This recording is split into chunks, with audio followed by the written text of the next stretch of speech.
Ja, dit për mas këtë, apo del të veni jëpë.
Gati?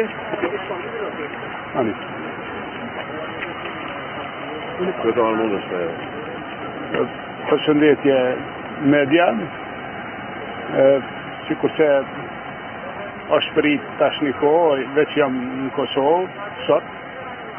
Vendimi ka qenë refuzues për kërkesën për ekstradim.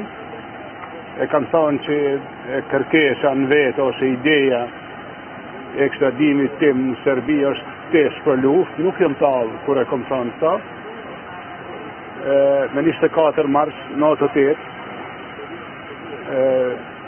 ata që kanë qenë shefat e këtyne, na kanë sulmu në familje, ka pas fëmijë, e qëllimi ka qenë epilogu i njëjtë si të Jashat. Atë ditë janë kthy prapa, fati ka qenë i tillë. Ka rashtishi me 24 mars natë 9.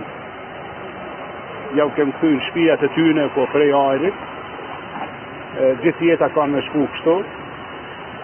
Asnjëherë si nënshtrohemi cilit do mekanizëm që burimin e ka në Beograd. Shqiptarët jo se janë prima ose të zot, ose se dojnë me umat me tjerë në rajon, po jemi në drejtën tonë, e kësaj drejte do t'i qëndrojmë besnik. Kemi qi që është armik, sillet armiqësisht, duhet jemi të vendosur me atë tregu venin. Kemi edhe gabimet me njerëz që nënshtrohen, edhe tyne duhet me atë tregu venin, po një armiku si Serbia zbuxoj mas një herë pra mos me atë tregu e venin. Nëse dojmë me qenë sinqert me veten, mjafton me pa shembullin e Kroacisë. Unë du me ju thonë se gjatë kësaj periude 4 mujore, jo e shkurt, shqiptari e tregu i Zoti, shqiptari, gjithkun, diaspor, në të dhe, ndërsa për fat keq e dini kapacitetin ose rolin e Prishtinës zyrtare ka mungue, pra Prishtina, institucionet të nuk e kanë tregu të veten, që është për keqarje, po jemi kështu. Faleminderit. Që illustroni ju e tash. I herë më pari Anita Fnia ishën këto dhe disa kolegi, falenderoj gjithë. Gjini e ka dhe gjithin e sot, karaktisht ashtu. Ka marrë vesh se ka qytetarë që në të buë në shesh, në Prishtinë, du me shku direkt e ata. e pastaj nesër ja filloj me punë. Faleminderit gjithëve. A ke një politikisht më aktiv tash? Se të bënë edhe pak atje dhe zona